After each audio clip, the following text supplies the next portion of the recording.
When I was first diagnosed with breast cancer, I was in the process of wanting to leave my job. And so I did a lot of screening just to make sure that I was okay, didn't anticipate anything being wrong. To my surprise, when I went to have my routine mammogram, we found out that I did have breast cancer. I can't say I was frightened. I was hustling to maintain my job because I knew that I needed health insurance. And after I figured that out and could stay in my employment, then I was able to go forward. To me, it was an opportunity to exercise my faith because I'm one that has a faith that's logical. But this time I wanted to see, could I have a faith that was actionable? And that's how I started my journey. With breast cancer, you're not often given a clean bill of health until you make it to the 5th year. So with each year, it got easier, and with each year, I got stronger and stronger. And as I approached my 5th year, which would have been as I approached my first year, which would have been June of 2017, I went to the doctor in February and found out that my cancer markers were rising. This shouldn't have been happening at that time. Communication with my provider was not efficient, and I found myself going back to my original doctor that I had had at the onset of my diagnosis 5 years prior. We were able to find that there was a distinction in my hip bone, so I did find that the cancer had spread to my hip bone in June of 2016. In June of 2017. I was not happy to find out that I had a recurrence. I was just on my way to getting that clean bill of health. And I had a lot of family that were telling me that I had nothing to worry about, but I knew I had something to worry about. The issue was my cancer markers were like 2.5, and everybody read that to be a low number. But I knew by looking at my reports that I was 5 times what was normal. So I knew that there was a concern. It was just a matter of finding the right doctor to guide me to what was going on inside of my body. I would say that it was a good time in my walk with God. The previous year, I was going through a lot of questioning of God. I had lost about 3 close friends, and it was very hard to watch some of them die. Some died slowly, some died suddenly, and it just really got me pretty angry with God.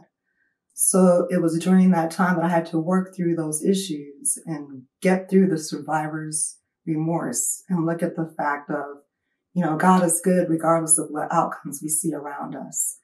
Thank God I was able to get that stability before I myself was thrown back into that furnace of testing again. Cancer, or being a cancer patient, really puts you in a different realm. It's like it really allows you to look at how bad things can be. And just the diagnosis of cancer itself kind of like sets the bar of how stressed out you're going to get about things.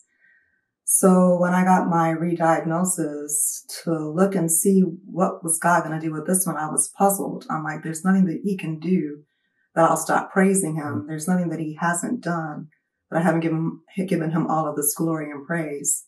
So it's like, what did he want me to learn this time around? What was it that I was to learn or share through this process? And it took me a long time to figure that out. I remember going back to choir rehearsal for the first time and letting the choir know that my cancer had come back. And someone said to me, "Why are you here?" And I'm like, well, I'm here because I've got to keep living. I'm still alive.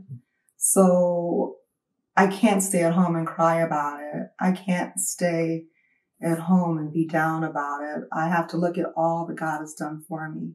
And if he does nothing else for me, he's done enough.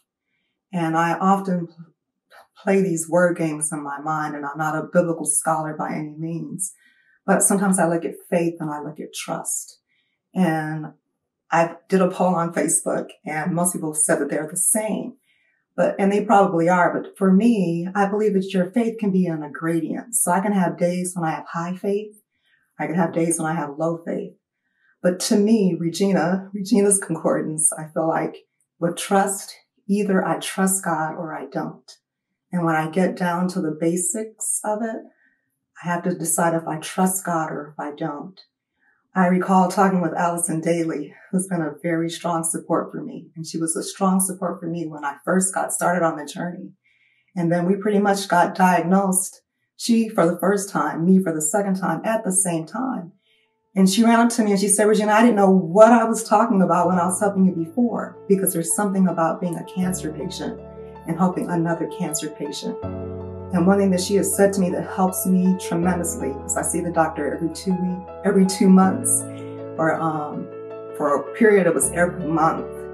And she said, you have to believe that God has taken care of your situation for every test. And if something comes up, you have to believe that God is going to take care of it. There's only two options. And with that, there's no place for worry.